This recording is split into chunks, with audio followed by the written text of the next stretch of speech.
ভরা মৌসুমেও ইলিশের বাড়তি দাম। দেশের বাজারে ইলিশের বেশি দামে নাকাল মানুষ, অথচ সেই একই ইলিশ যখন ভারত গেল তখন দাম আরও কমে গেল। রপ্তানি করা হচ্ছে কম দামে, অথচ দেশের বাজারে বিক্রি হচ্ছে বেশি দামে। এর পেছনে হুন্ডির খেলা চলছে বলে মনে করছেন ব্যবসায়ীরা।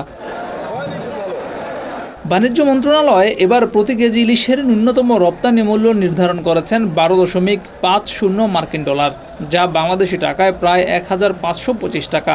রপ্তানির জন্য নির্ধারিত সাইজ হচ্ছে 900 গ্রামের ইলিশ, অথচ দেশের বাজারে একই সাইজের প্রতি কেজি ইলিশের পাইকারি দাম প্রায় 1788 টাকা। কিন্তু ভারতে রপ্তানি করা হচ্ছে কেজি প্রতি আরও প্রায় 260 টাকার কমে। তবে ব্যবসায়ীরা জানিয়েছেন, কাগজপত্রে ঠিকই মন্ত্রণালয়ের দরে রপ্তানি হচ্ছে।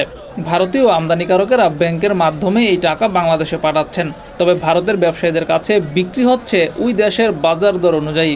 এই বাড়তি টাকা ভারতীয় ব্যবসায়ীরা নগদ বা হুন্ডি নেটওয়ার্কের মাধ্যমে বাংলাদেশি রপ্তানিকারকদের ফেরত পাঠাচ্ছেন। ফলে কাগজে লোকসানের মতো দেখা গেলেও বাস্তবে রপ্তানিকারকেরা অবৈধভাবে বাড়তি অর্থ পাচ্ছেন। এবার অনুমোদিত 1200 মেট্রিক টন ইলিশ রপ্তানির আড়ালে শুধু বাড়তি মূল্য, যা প্রতি কেজিতে 263 টাকা দরে হিসাব করলেও প্রায় 31,56,00,000 টাকা হুন্ডির মাধ্যমে লেনদেন হওয়ার আশঙ্কা রয়েছে। আর ভারতের বাজার দর অনুযায়ী যদি আরও বেশি অর্থ যোগ হয়, তাহলে এই অবৈধ পন্থায় অর্থ আদান প্রদানের পরিমাণ আরও বাড়তে পারে বলে জানান ব্যবসায়ীরা। কোনো ব্যবসায়ী বলেছেন, দেশের বাজারেই যেখানে 900 গ্রাম ওজনের প্রতি কেজি ইলিশ 1788 টাকায় পাইকারি বিক্রি হচ্ছে, সেখানে ভারতে রপ্তানি করা হচ্ছে 1525 টাকায়। এটা অবিশ্বাস্য। এত কম দামে ইলিশ রপ্তানি কিভাবে করা হচ্ছে বুঝতে পারছি না। নিশ্চয়ই কোনো ঘাপলা আছে।